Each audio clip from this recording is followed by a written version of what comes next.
క్రీస్తునందున్న ప్రియులకు ప్రేమతో వందనాలు తెలియజేయుచున్నాను. జులై నెల 31వ తేదీ 2024. ఈరోజు దేవుడు మనకు చేస్తున్న వాగ్దానం ఏమిటనగా యెషయా గ్రంథము 41వ అధ్యాయము 13వ వచనం. నీ దేవుడనైన యెహోవానగు నేను, భయపడకుము, నేను నీకు సహాయము చేసేదనని చెప్పుచు నీ కుడి చేతిని పట్టుకొనుచున్నాను. ఆమేన్. నా ప్రియమైన సహోదరి సహోదరులారా, యేసుక్రీస్తు ప్రభుల వారిని విశ్వసించిన మనమందరం కూడా ఈ లోకానికి సంబంధించిన వారము కాదు.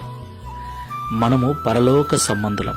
ఈ లోకములో నివసించేవారు ఎలాగైనా మాట్లాడతారు, ఎలాగైనా జీవిస్తారు, ఎలాగైనా మాటలు మారుస్తారు, ఏమైనా అంటారు. అయితే పరసంబంధులమైన మనము మన మాటను, మన చూపును, మన ప్రవర్తనను జాగ్రత్తగా జీవించవలసి ఉంటుంది. కొన్నిసార్లు మన మాటను లోకం వినదు, లెక్క చేయదు, సపోర్టుగా నిలవదు, వెలివేయబడిన వారిలాగా ఈ లోకం చూస్తుంది. అలాంటి సమయము, అలాంటి సందర్భము ప్రతి క్రైస్తవుని జీవితంలో ఉంటుంది.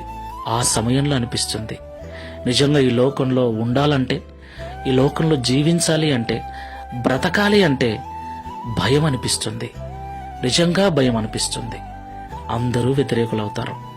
అవును ప్రియులారా, అందుకే ప్రభువు అంటున్నాడు, భయపడొద్దు, నేను నీ దేవుడనైన యెహోవాను, నీకు తోడుగా ఉంటాను, నీ కుడి చేతిని పట్టుకొని నీకు సహాయం చేస్తాను అని. దేవునికి మహిమ కలుగునుగాక. నా ప్రియమైన సహోదరి సహోదరులారా, దేవుని వైపు మాత్రం చూడండి.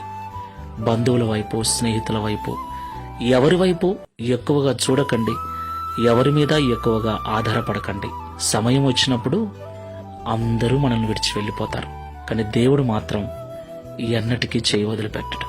ఆయన ఉన్నాడన్న నిరీక్షణతో ఈ విశ్వాసపు యాత్రలో ముందుకెళ్దాం. ప్రార్థన చేసుకుందాం. కృపాసత్య సంపూర్ణమైన తండ్రి, మీకు స్తోత్రాలు చెల్లిస్తున్నాం.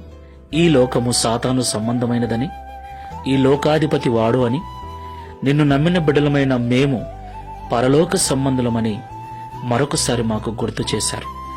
పరలోక సంబంధులమైన మమ్మల్ని ఈ లోక నివాసులు సరిగ్గా ఉండనివ్వరు, సరిగ్గా మాట్లాడనివ్వరు, మాతో సరిగ్గా కలవరు, మమ్మల్ని వారితో కలవనివ్వరు అని మాతో సూటిగా మాట్లాడినందుకు స్తోత్రాలు.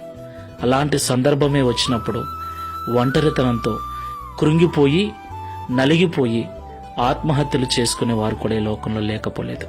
అయితే భయపడకము, నేను నీకు సహాయం చేస్తాను, నీ కుడి చేతిని పట్టుకుని నడిపిస్తానని ఈ ఉదయకాల సమయంలో మాట్లాడి ధైర్యపరిచినందుకు స్తోత్రాలు.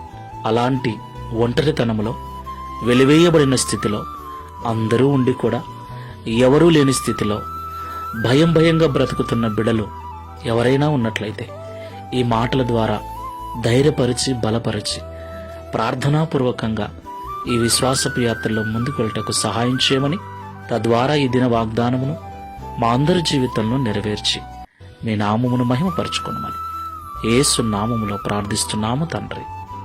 ఆమేన్. Praise the Lord. God bless you.